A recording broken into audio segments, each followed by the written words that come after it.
Napapano ka? Wala! Ha? Wala!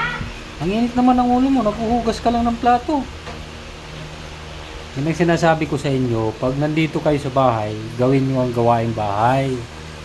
Hindi yung maghapon kayo nakatutok sa cellphone. Ano mag-ako? Naglinis ka ako?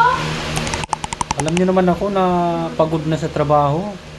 Gusto nyo pa ako pa magsasaing, maghuhugas, magluluto pa ako ng hapunan natin.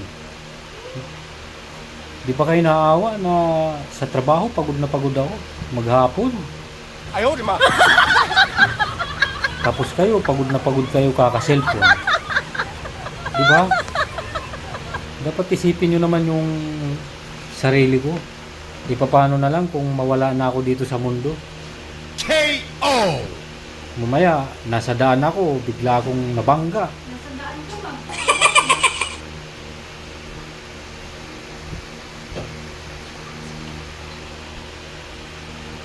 Tapos, bigla akong nasagasaan ng truck. Nasa daan ko ba? Wala, diba? So, paano ba yan?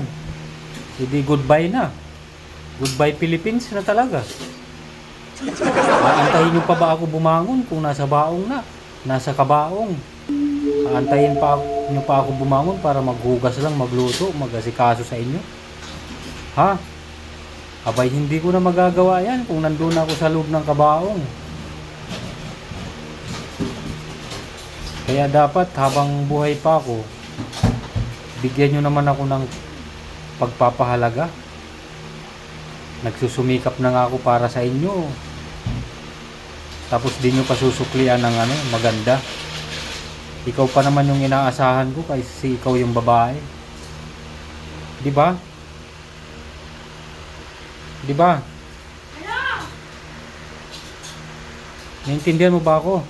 Hindi. Grabe ka.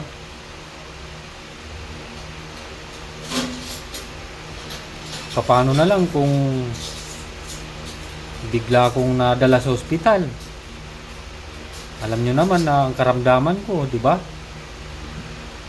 Di ba kayo naawa sa akin? Ha? Di ka ba naawa sa akin? Ba't di mo alam? Ibig sabihin, wala kang awa. Wala kang awa. Ha? Grabe ka. Talagang dito ko na ngayon ko palang malalaman na bata ka pa lang, wala ka nang pakialam sa magulang. Ano? Tingnan mo, sinasagot-sagot mo pa ako. Hindi ko maintindihan eh. Kahit sabihin ko ano. Hindi mo maintindihan? Hindi mo maintindihan dahil hindi mo iniintindi. Eh, daddy, tingin mo na kaya. Pero kung iniintindi mo yung sinasabi ko, maintindihan mo yun. Ang hirap sa'yo, wala kang pag-iintindi. Sarili mo lang iniintindi mo.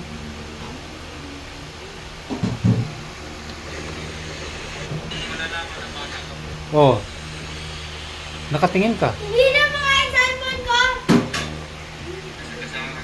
Ikaw naman dyan, tumigil ka sa kakaselfon mo para kang ano. Alam mo nang sinisirmonan ko si ate mo, tawa-tawa ka pa dyan. Kulanting ka yata eh. Teka na yan! Alam mo yung kulanting?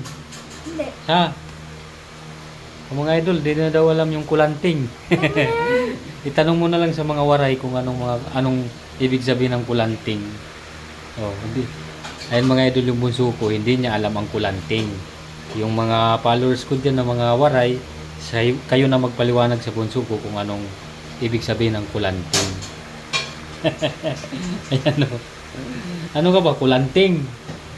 O kug-kug? Alam mo yung kug-kug? Ha, hindi rin niya alam mga idol. Ipaliwanag nyo na lang sa kanya.